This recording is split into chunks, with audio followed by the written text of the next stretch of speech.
Hey, also this is the Heir to the Badlands event. This is a Fire Commander event and a Noble Killer.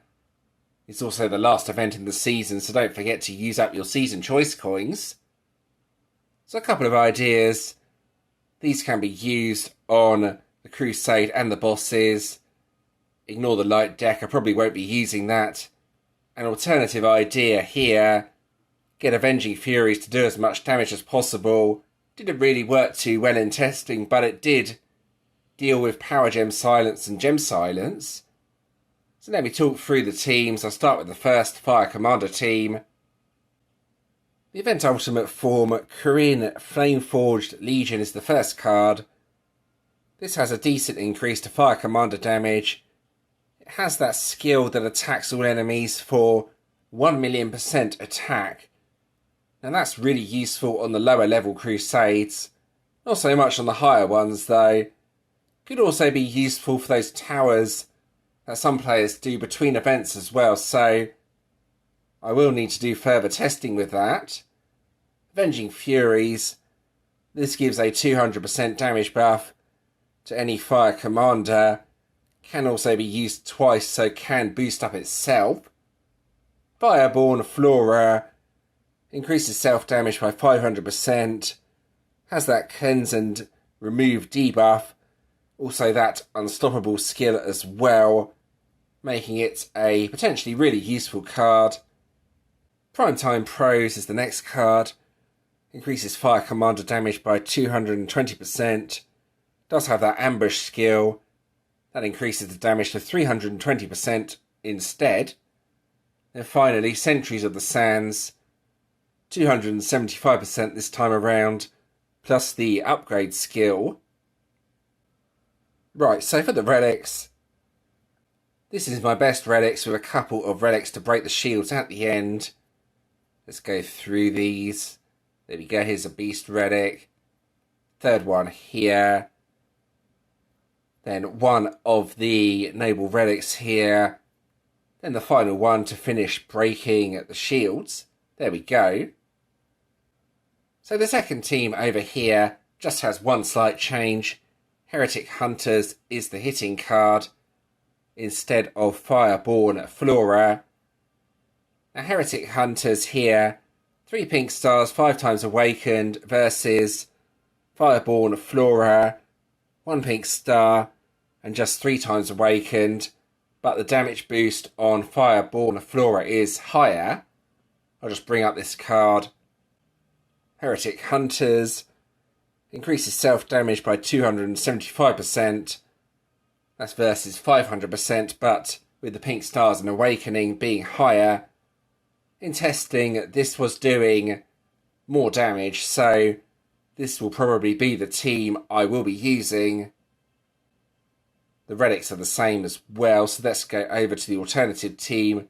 I will explain how this works. The idea is basically to take a hit with high performance unit area.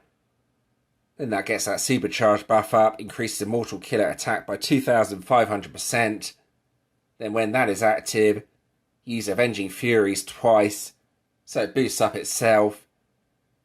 The other cards are just there to help increase the Fire Commander damage. There we go, here's Sentries of the Sands, 275% increase, and Primetime Pros as well, with that 320% while ambushing.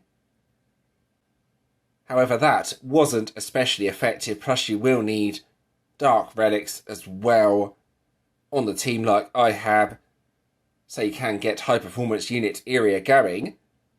The other options for Fire Commander Noble Killer cards are here. A couple of these are really good, so I'll bring up a couple. Brothers in Arms. This is actually still decent. 120% increase to Fire Commander damage, plus creates quite a few power gems.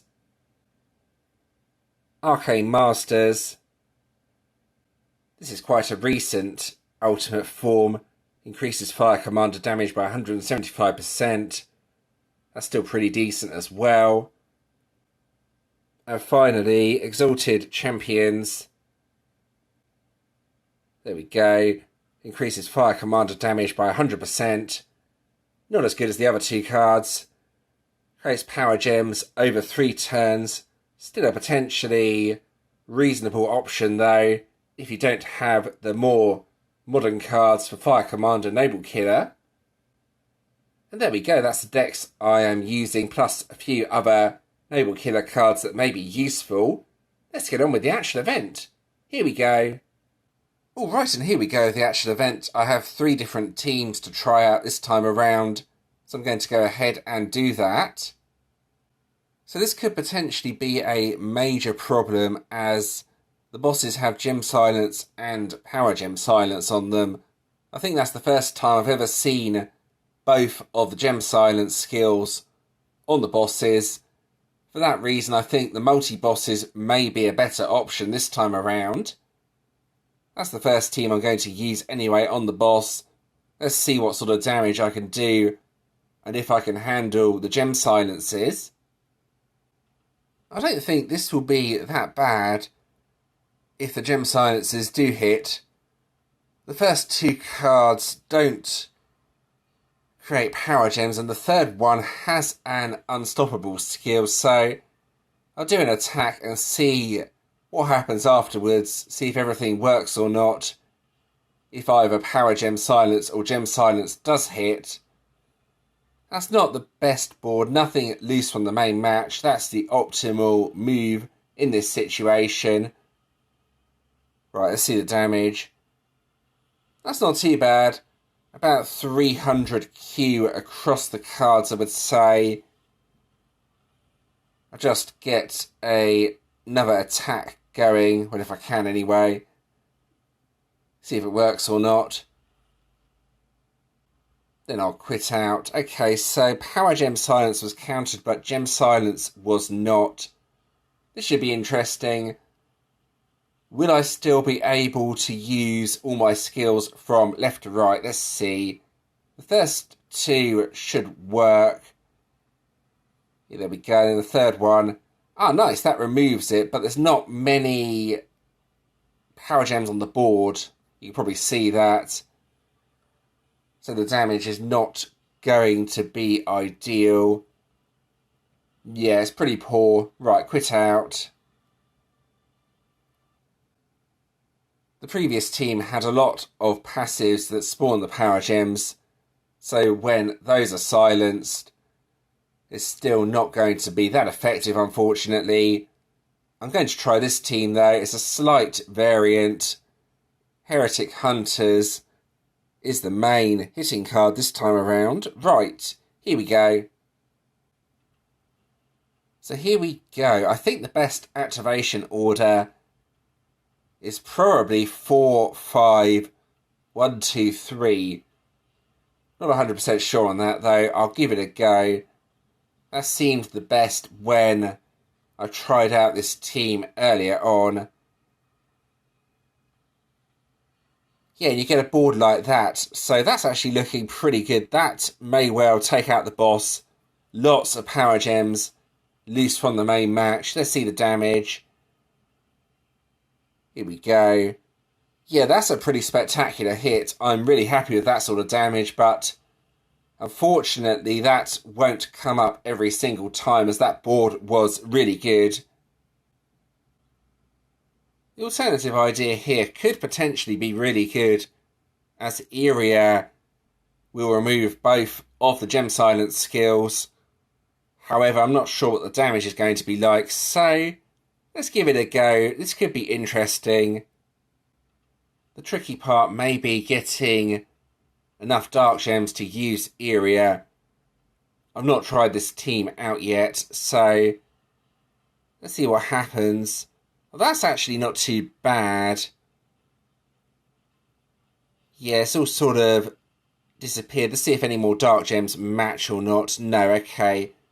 So I'm going to need to do one more move. Oh, they both countered this time around. Interesting. Right, get the Dark Gems. That's what I need. Then I need to use Heir. So it's not an easy team to use. The damage is what matters though. So let's get Heir going. And then give it a go with the damage. Now the activation order is pretty limited here. I think just go left to right. I can't think of any other better activation order, and that should get rid of the gem silence anyway, which is always good. Then the passives can activate. Right, I think I'm going to have to do this. There's not going to be anything loose from the main match, unfortunately, but it has got rid of the annoying gem silence skills, which is always good. The game is a little bit laggy as well. I'm not sure why that is. And the damage is, yeah, that's a bit disappointing. I don't think that would be good even with a better board, so I can quit out at this point. So I think I will be using the second team as the option. I want to use the Fire Commander 2 team. That seemed the most consistent when I was testing outside of the video as well. Mainly because I think Heretic Hunters has the Awakening and Pink Stars. You can see here Fireborn Flora doesn't really have that, even though the boost is higher. There we go. There we go, that's the team testing done. There's also a Tournament of Champions feature this time around. It's basically based on your guild's total trophies. And depending on how many trophies you have, that determines your position and the rewards you get at the end of each day. For example, finishing first here gets that. Pretty straightforward, really. There's some decent items in the tournament shop as well. Just scroll through them quickly. The Ascended Ingot is always useful. Bunch of other items. Quite a lot of GVG related stuff here, as you can see. There we go, that's what it all looks like anyway. And that's pretty much all there is to the Tournament of Champions. A very straightforward feature. Okay, now over to the Warden Collection. Right. Here's the stuff that's in this collection. Bastion Shards, Wardens, stuff like that. Let's claim it all while I'm here. There we go. Nice. That's that done. There's a 6-star Fire Warden in there as well, so that could be interesting to see what it is. My defense is fire. Dread Galleon. I think that could be quite useful. I'm not sure on that Warden. I think I'll check it quickly to see what exactly I got. Right, so it's down here somewhere. There we go. I already have 2 copies of it, so a third is probably not going to help me too much. I'll set it for dust though. Defender skill might dispel gem silence. That's what I got anyway. It's not too bad. It's a reasonably modern one with decent-ish stats. And most importantly, it was free anyway, so it doesn't really matter what I get. Right. Let's go over to the top players and see what it is this time around. Here we go, leagues page. Oh, it's an Earth Dragoon. Interesting. Gothic Skull Crusher. Right, so it's always hard to tell what a Dragoon is going to be like until it's specialised, but this is the basic skills and stats on the Dragoon. There we go, that's what it looks like. Let's get out of here. It was an improved Dragoon as well. Right, and let's claim the random 6-star hero. This is always fun. Right, let's scroll down. Claim the support hero first. There we go. I'll take it up to 6 stars. I can also get another star on one of the ultimate forms or get an ultimate form. Not decided yet what I'm going to do there. Right, there we go. That's done. Let's craft this hero and see what I get. This is always fun. Right, and I'm going to get... Oh, I think that's the main hero from the current event deck, so I might be able to get the shiny. Let's have another look at this event deck. Korean Flame Forged Legion. So I have noticed the 1,000,000% attack nuke attack is useful on the lower level crusades. It's not much good on Umbral, Prismatic or even Radiant, but on the earlier ones it can insta-kill the enemies and the bosses, so that's something to note. Increases fire commander damage by 285%. Has the passives that create the power gems. So it doesn't directly create power gems, but does have a very nice boost.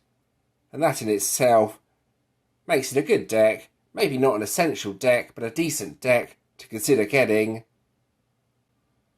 And if you only want to get the one card, get the card with the boost. That would be Sage of the Inferno. You can see here it has the increase of fire commander damage. You may also want this ultimate form for the counter skills, since there's power gem silence and gem silence on the bosses. Alright, so here we are at the ultimates page from the season. Which one should you be getting if you still have season choice coins left over? Well, let me talk through from best to worst. I think most of us can agree that the Dark Slayer deck is the best deck in the season. The boost on this deck is absolutely massive, 725%, and that in itself has to sell it as the top deck. I think that's the highest self-damage boost I've ever seen on a deck. There we go, and for the second deck I'm going to put the Earth deck, I think. Mainly because the boost on this deck stacks up. Plus you could get this deck for free from Commander Clash, so it's a good all-round deck, I think. Maximum of 400%. As you use the skill it gets more powerful, plus cooldown 1 turn. There we go, and I think I'm going to put the Fire deck as third. A good all-round deck. Not a spectacular deck, but decent increase to fire commander damage. That nuke attack that does 1,000,000% attack, plus the passive that creates power gems. So a decent crusading deck in my opinion. There we go. Then for the fourth deck, I think I'm going with the Light Slayer deck. This has a reasonable boost. You can see here 260%, creates a few power gems, has a few other skills plus the unstoppable skill. One of the weaker decks from the season, but still a decent deck. Then finally it has to be the Water Commander deck. It's a permanent increase of 180%, you can see there in the passive. Does have this triple attack buff though, plus it's Immortal Killer, so it does have things selling it, but compared to the other decks, I kind of have to put this as the last deck. That's just my opinion. Alright, and there we go. And with that done, I think it's time to end this video. I hope you found that interesting and helpful. As always, if you do have any questions or suggestions regarding this, please let me know in the comments and I'll do my best to help. If you did enjoy this video, please do give it a like and subscribe to the channel. Subscribing is always very much appreciated. I've included a previous video on the screen, plus a playlist. Plus you can also subscribe from here if you want to do so. And thanks for watching.